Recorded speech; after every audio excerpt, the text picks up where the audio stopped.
Hello বন্ধুরা, আশা করি সকলেই ভালো আছো। এই গরমে আজকে আমের কিছু রেসিপি করে তোমাদের দেখাবো। প্রথমে আমটাকে ছুলে নিয়ে ভালো করে কুড়িয়ে নিয়েছি। 3 রকমের রেসিপি তোমাদের দেখাচ্ছি। আর এখানে নিয়েছি চিনি আর কাসুন্দি নিয়েছি। কাসুন্দি দিয়ে আজ এই আমের কোরানোটা করব। আর এখানে সরষা ফোড়ন দিয়েছি। অল্প কিছু আম আমি কেটে নিয়েছি, একটু নুন দিয়ে দিলাম, একটু হলুদ দিয়ে দিলাম, দিয়ে তারপর আমি জল দিয়ে দেব।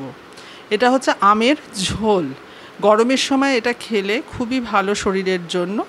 চিনি দিলাম, তোমরা চাইলে গুড়ও দিতে পারো। আর একটা করছি হচ্ছে আমের চাটনি। টুকরো টুকরো করে আমটা কেটে নিয়েছি, সরষা শুকনো লঙ্কা ফোড়ন দিয়ে দিলাম, একটু টমেটো দিলাম যাতে এটা মাখা মাখা হয়। তারপর অল্প সামান্য একটু নুন দিয়েছি। নুন দিয়ে ভালো করে একটু ভাজা ভাজা করে নিলে আমটাও সেদ্ধ হয়ে গেল। তারপর টমেটোটা সেদ্ধ হয়ে যাবার পর দিয়ে দিলাম গুড় দিয়ে ভালো করে এটা জাল করে নিতে হবে। তারপর একটু ভাজা মশলা এতে দিয়ে দিলাম। ভাজা মশলাটা দিলে চাটনির স্বাদটাই আলাদা হয়। এই যে আমটা যে আমি কুড়িয়ে রেখেছিলাম, এই আমটার মধ্যে দিয়ে দিলাম কাঁচা লঙ্কা, বেশ খানিকটা চিনি, নুন আর কাসুন্দি দিয়ে ভালো করে এটাকে মেখে নেব। এই গরমে কাসুন্দি দিয়ে আম মাখা খেতে দারুণ লাগে। তোমাদের কার কার ভালো লাগে অবশ্যই কমেন্ট বক্সে জানিও।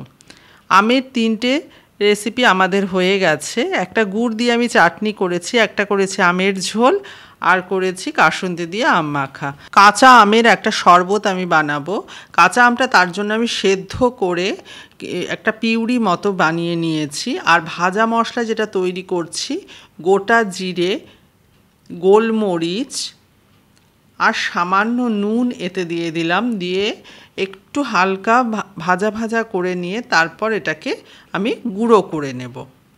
এই যে দেখতে পাচ্ছ হামানদিস্তায় আমি এটাকে গুঁড়ো করে নিচ্ছি। তোমরা চাইলে মিক্সিতেও করতে পারো। এই যে আমটাকে সেদ্ধ করে আমি আমের পিউরিটা তৈরি করে নিয়েছি। এবার একটা বাটিতে আমি আমের পিউরি 2 থেকে 3 চামচ, 2 চামচ দিলেই 1 গ্লাসের জন্য যথেষ্ট। দিয়ে আমি এখানে যেহেতু 2 গ্লাস করছি, আমি 4 চামচ মতন দিয়ে দিলাম। তারপর এটাকে ভালো করে গুলে নিয়ে, চিনিটা আমি গুঁড়ো করে নিয়েছিলাম যাতে এটা গলে যায় তাড়াতাড়ি, সেই জন্য। আর দিয়ে দিলাম ভাজা মশলা, দিয়ে ভালো করে এটাকে গুলিয়ে নিলাম। নেওয়ার পর তারপর আমি গ্লাসে ঢেলে এতে কিছু বরফের টুকরো দিয়ে দিলাম। আর গার্নিশিংয়ের জন্য কাঁচা আম কেটে আমি দিয়েছি, দেখতে পাচ্ছো। কিছু বরফের টুকরোও দিয়ে দিলাম 2টো গ্লাসে। এই গরমের সময় এই শরবত খেলে শরীরও ঠান্ডা হয় এবং এটা খেতেও খুব ভালো লাগে।